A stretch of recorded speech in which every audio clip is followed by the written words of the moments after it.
This tutorial will look at insert.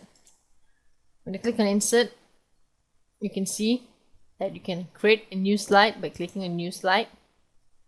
Once you click on your new slide, you can see this is your second slide, and you can do all your drawings in your second slide here.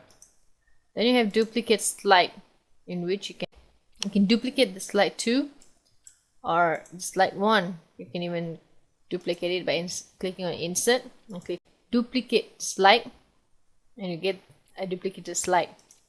Then you have layer.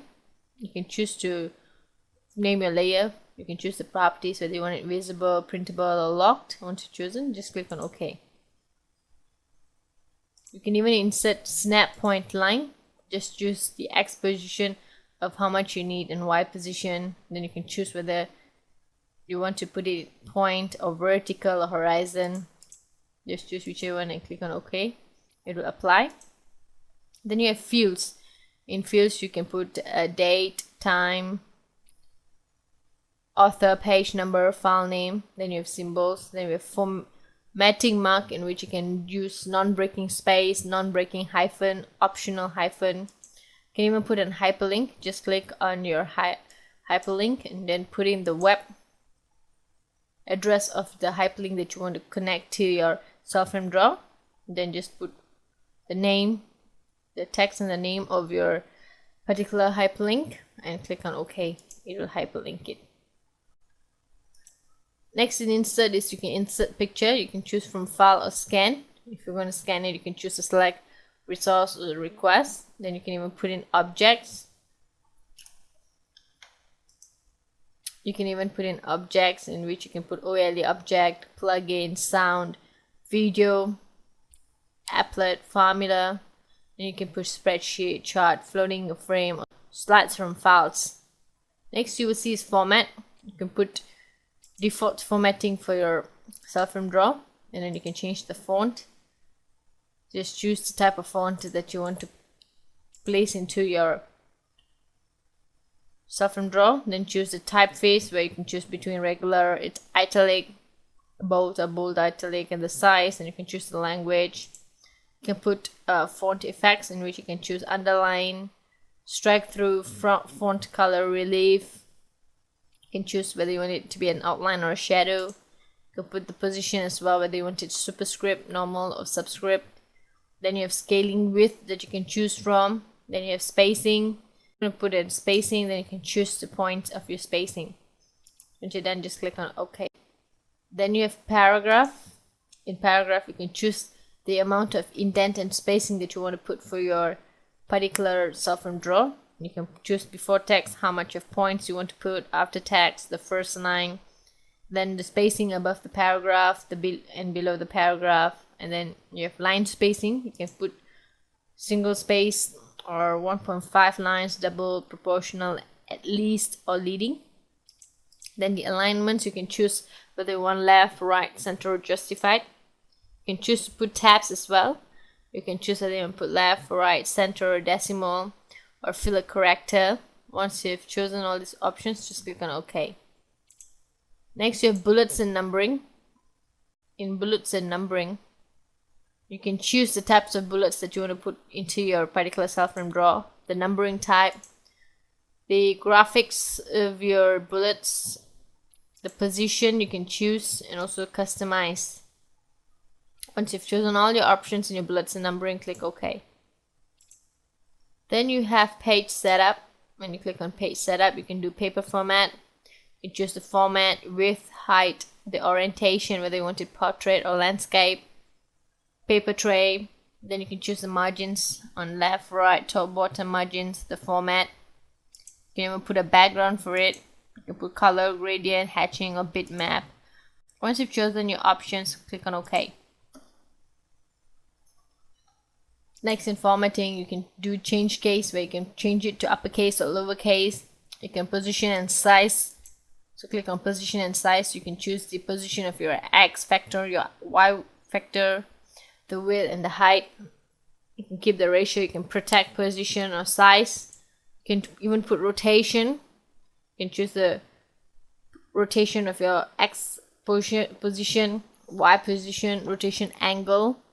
So you can choose the degrees of how you want to rotate the angle. Then you have slant and corner radius. If you're going to choose slant and corner radius, and then click on OK. Once you're done, it'll apply to your Celframe Draw. Then we have line.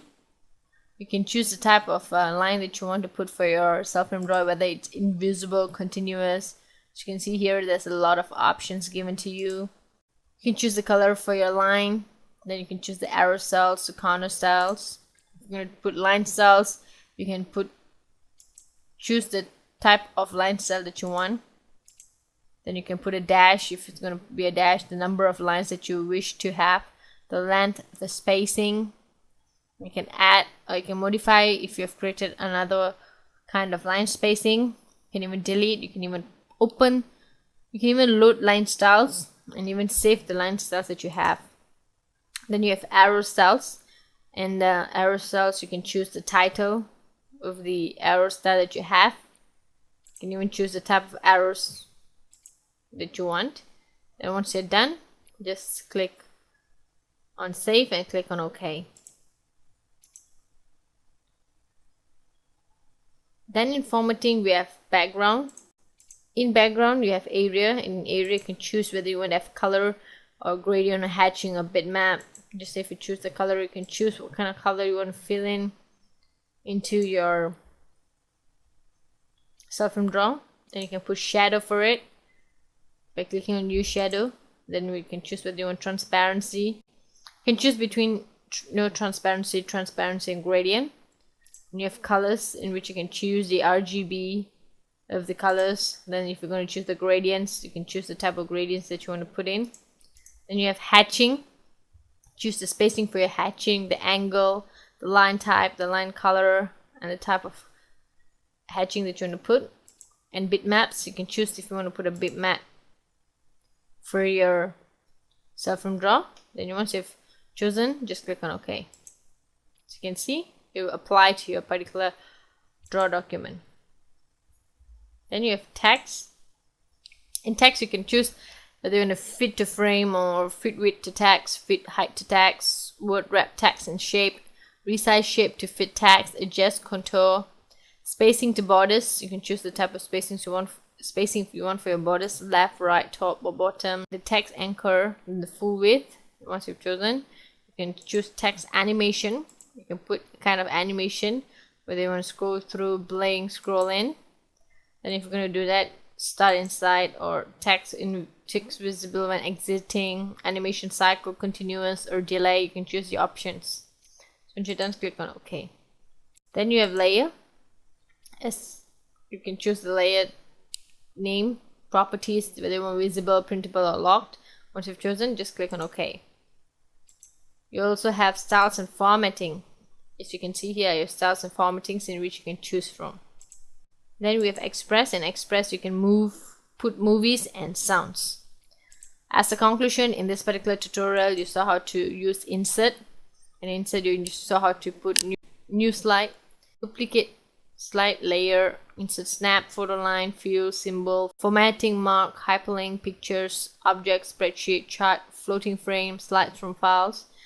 And in format you learned all about formatting your particular Celframe Draw by putting the font, the paragraph, the bullets and numbering, page setup, change case, position and size, line, background, text, layers, styles, formatting and express.